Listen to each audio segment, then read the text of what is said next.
Hey everybody, it's me Edward Jones back with a new video, The Privilege to Vote. Before I start this video, I wanted to show off a few things I got about a week ago. It's a shirt I got from Gadsden and Culpeper. As he says, made in USA. And it has this, don't tread on me, the coiled snake. And it came with this free patch I decided to put on one of my hats. And I want to open this video up to suggestions as to, I like my hats, but what do you think I should wear? What kind of videos do you think I should do with a hat like this? I'm thinking more of something can deal with rabble rousing, or maybe a little bit of rebellious behavior, things that are anti-PC, or just maybe even videos of me driving the truck. If I can get the camera facing me, while I wear this hat with this patch. But I'm open to suggestions, so please leave your comments in the comment section or send me a PM or video response or what have you. But I figured I'd do this video. Right now we're election season has basically started, and there's a lot of talk about what happened at the last debate. I gotta catch up on the material. It's only the first debate, so I still have a lot of homework to do. I'm leaning towards there are some candidates I'm leaning towards, and some others that I have no idea what rock they crawled from under. But I wanted to say that this is a thought that I've had, actually going back to maybe I think high school history, where we learned in this country, during this country's early, as it was established early on, there was only really one group that could vote. It was not just males. It was not just white males, but it was white male property owners. And the reason for that, what I believe be the case, is that they had a stake in the game. They had a dog. They had a dog in the game. If they owned property, the actions of their local, state, and federal government deeply affected what happened to their property, whether it be taxes or land usage or things like that. So, also with commerce can be greatly affected by the actions of government. And a lot of businessmen who own property, where if the wrong decisions were made, or if certain decisions were made, it would affect their business. So I can say with certainty I understand why it was set up that way originally. Now a lot of people may not feel that way. They may think it was unfair, a woman couldn't vote, or blacks couldn't vote, or what have you. But I fully understand why it was set up like that. On top of that, and it was the case during the Civil War. There was conscription, meaning that if you were a male of a certain age, if there was a war to be fought, you were going to fight. Now with that being the case, it makes sense that if a male has to go through those trials, then he has to have the major say-sos on how government operates, on how commerce is conducted, on wars that are fought, or whether a war should be started in the first place. If he stands a chance of losing lots of property, losing money, losing his sons.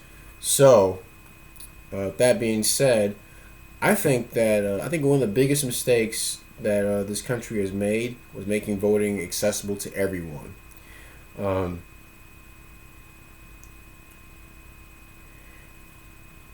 If you were to look at what is the, I guess, the, not the political climate, but the civil knowledge of everyday Americans, how much knowledge do they retain about the actions of government?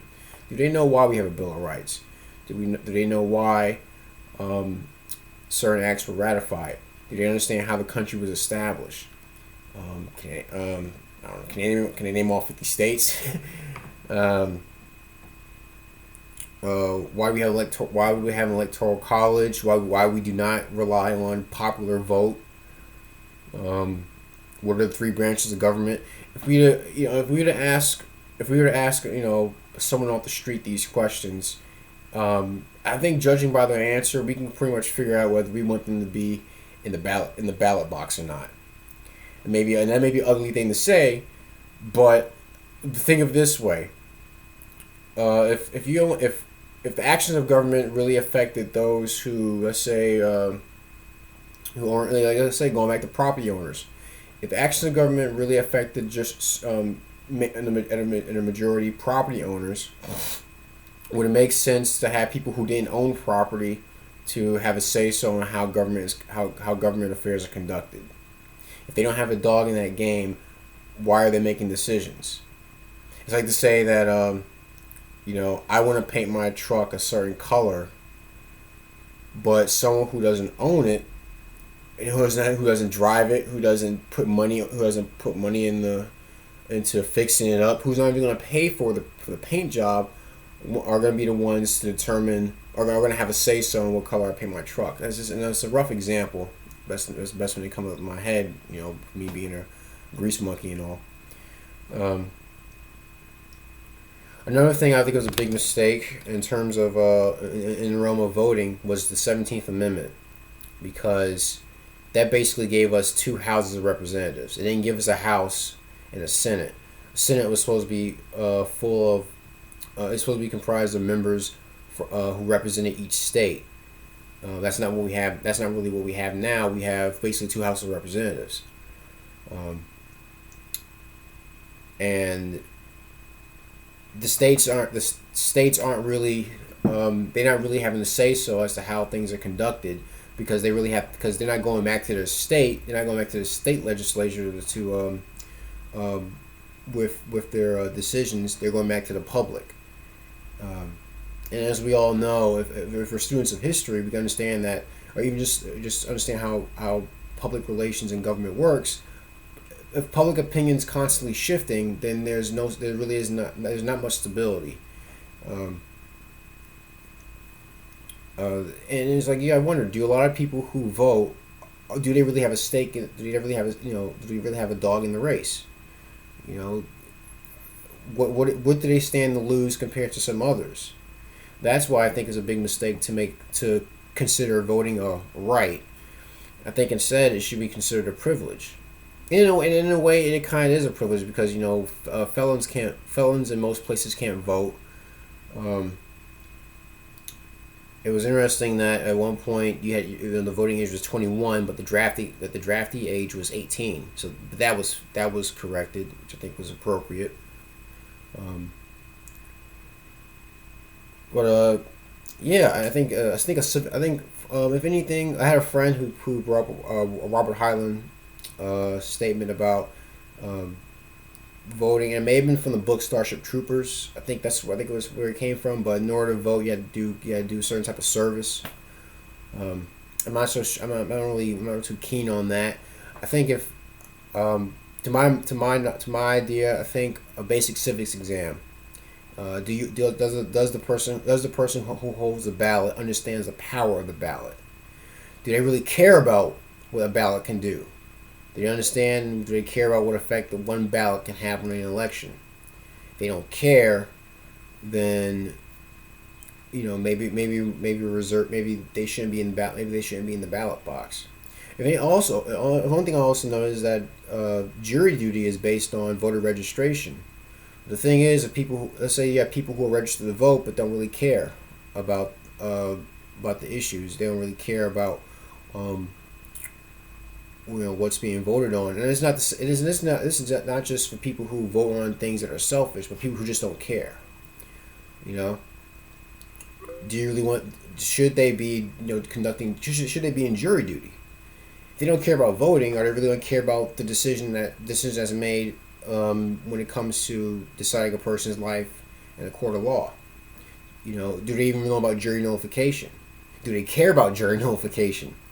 I think those are some of the those are some of the biggest hazards that this country face in having voting as a quote unquote right.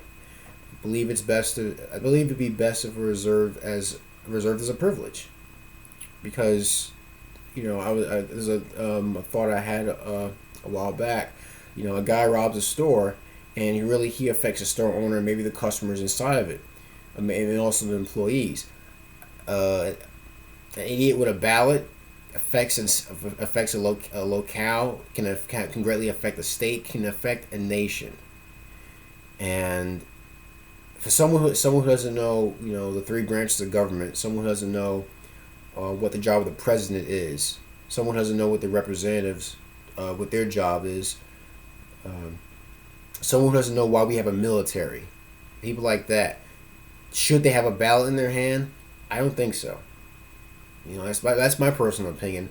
If someone doesn't care enough to actually study the issues, to weigh out all the options, and to figure out what's best, not just what's best for them, but what's best for the country as a whole, what's best for society, what's best for individual liberty, what decisions actually secure the blessings of liberty. If they don't care about that, then they shouldn't have a ballot in their hand. It's the same as someone who doesn't care. I mean, you wouldn't expect someone who doesn't care about firearm safety to have a firearm in their hand. You wouldn't want that. Now, I would say that with that being said, that is a right, which I don't think should be tampered with, but it has certain responsibilities to go along with it. But then again, you're only responsible. But with a firearm, really, you're responsible for yourself. With the ballot, you tend to be responsible for not just for yourself, but for everyone else that's around you. But that could be a discussion half for another time. But please tell me what you think. Do you think I'm absolutely wrong in saying that voting shouldn't be a right, but should be reserved as a privilege, or do you think there's some teeth to the argument that I present? I'd like to hear your thoughts, see a video response, or read your comments. I'll respond to them to the best of my ability. Please send me a PM if you have an issue with a new patch, or just put it in the comment section as to what you think I should use the patch for. What type of videos I'd like to see the patch in? Should I throw the patch in the trash can? Let me know what you guys think. Gripes, complaints, send me a PM. I'll see what I can do. But that's my video. The privilege to vote. I'm Edward Jones, and you guys take care.